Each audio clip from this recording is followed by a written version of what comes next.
नमस्कार दोस्तों। हिंदुस्तान इन्वेस्टर्स में आपका एक बार फिर से स्वागत है। आज हर जगह पे बात चल रही है कि महंगाई बढ़ने वाली है। स्टॉक मार्केट एक के बाद एक सपोर्ट को तोड़ता जा रहा है।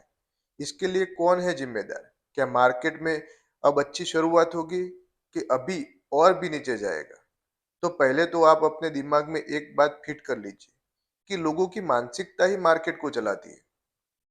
हम 2-3 महीने से सुनते आ रहे हैं कि मार्केट क्रैश होने वाला है। उसके बाद मेरे और आप जैसे लोगों ने मन बना लिया कि मार्केट क्रैश हो जाएगा, पैसे डूब जाएंगे। तो हमने क्या किया कि मार्केट में जो भी पैसे थे हमारे, वो सब निकाल दिए। मार्केट से लिक्विडिटी ही चले जाएगी तो मार्केट क्रैश ही होगा ना। अब हम मुद्दे पर आते हैं।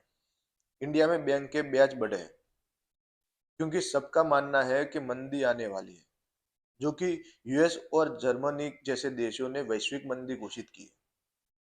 अगर भारत में मंदी का ट्रेंड चल रहा होता तो समझ में आता, पर दुनिया भर में ये मंदी का ट्रेंड चल रहा है।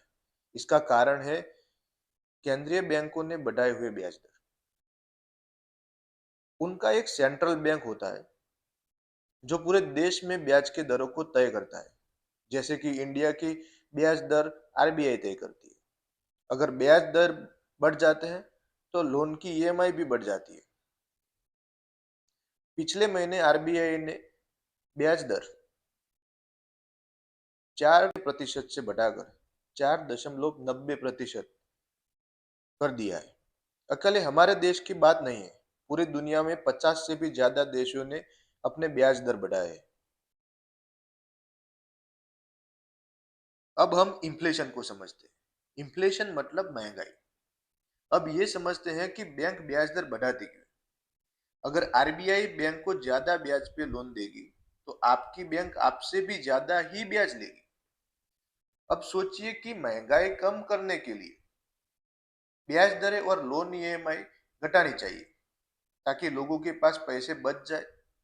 तो फिर बैंक ब्याज दर बढ़ाती क्यों है?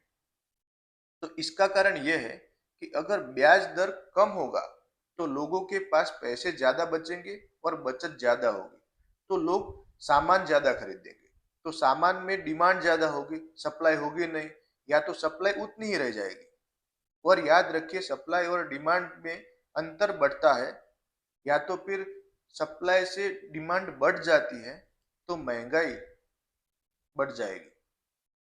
अमेरिका की रिजर्व बैंक, फेडरल बैंक ने महंगाई बढ़ने के बाद 2 बार ब्याज दरें बढ़ाई है और भी बढ़ा सकती है।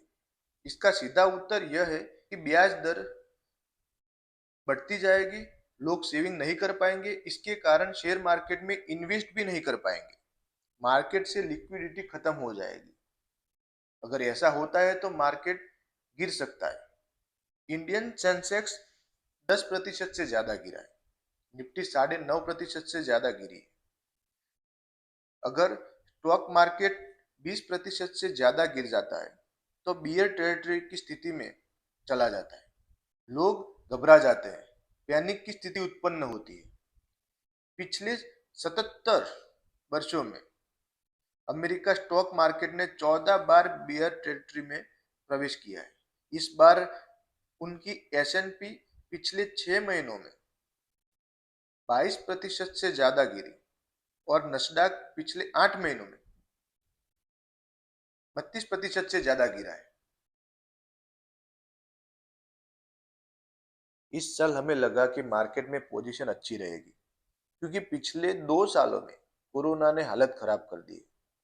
और इस साल भी दो बड़ी वजह के कारण रिकवरी नहीं आई। एक, रशिया और यूक्रेन के बीच युद्ध के कारण अनाज, कच्चे तेल और दूसरी जरूरी चीजों की आयात पर असर हुई। और दूसरा, चीन जो अब भी जीरो कोविड पॉलिसी पर अड़ा हुआ है, जिसके कारण ग्लोबल सप्लाई चेन प्रभावित हुई है। और अभी भी चाइना में कंपनियां बंद पड़ी हुई है। इसलिए कह सकते हैं कि अभी भी मंदी यथावत रहेगी। इसलिए आप स्टॉक मार्केट में कोई भी पोजीशन बनाओ तो सोच समझ कर बनाओ, क्योंकि बहुत बड़ी वजह अभी चल रही है। अभी कोरोना भी चल रहा है, अभी कच्चे तेल के दाम दिन ब दिन बढ़ते जा रहे हैं। सोने और चांदी के दाम भी बढ़ते जा रहे हैं। तो जो भी आप पोजीशन बनाए, सोच समझ कर बनाए। धन्यवाद। ऐसे जानकारी के लिए इस चैनल को सब्सक्राइब कीजिए। धन्यवाद।